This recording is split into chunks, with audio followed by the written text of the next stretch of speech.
Ekzema është një nga sëmundjet më të përhapura të lëkurës, jo vetëm në Shqipëri, por në të gjithë botën. Sipas mjekëve specialistë, afërsisht 30% të gjithave vizitave dermatologjike rezultojnë me diagnozën e ekzemës, por cilët janë disa nga faktorët të cilët ndikojnë në shfaqjen e kësaj sëmundjeje? Shkaqet nga më të ndryshme.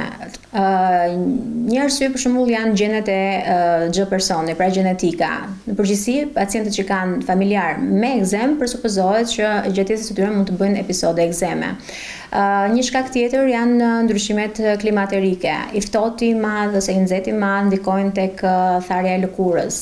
Shkaqet e tjera janë alergenë të ndryshëm, irrituesit të ndryshëm, dieta ushqimore, prishja e barierës së lëkurës, vetë sistemi imunitar ose sëmundjet e brendshme, që mund të jenë tiroidja e të tjera, që thajnë lëkurën dhe predispozojnë për shfaqjen e ekzemës. Mjekët thonë se ajo nuk është ngjitse, ndërsa japin disa këshilla për parandalimin e saj. Jo, ekzema nuk është ngjitse. Ajo që duhet kemi parasysh neve është që duhet mbajtur në kontroll lëkura me pjesën e emolientëve dhe zbutësve. Pra sa më shumë e hidratojmë lëkurën, zbutet lëkura, aq më pak neve do kemi nevojë pasaj që të fillojmë mjekime trajtuese.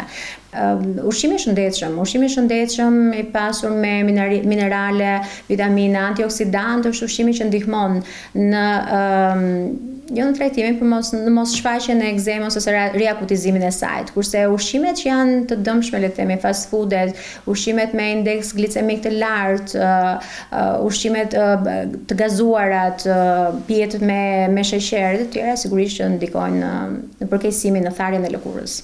Ekzema është një gjendje kronike që karakterizohet nga një lëkurë e thatë e inflamuar që mund të skuqet dhe të infektohet.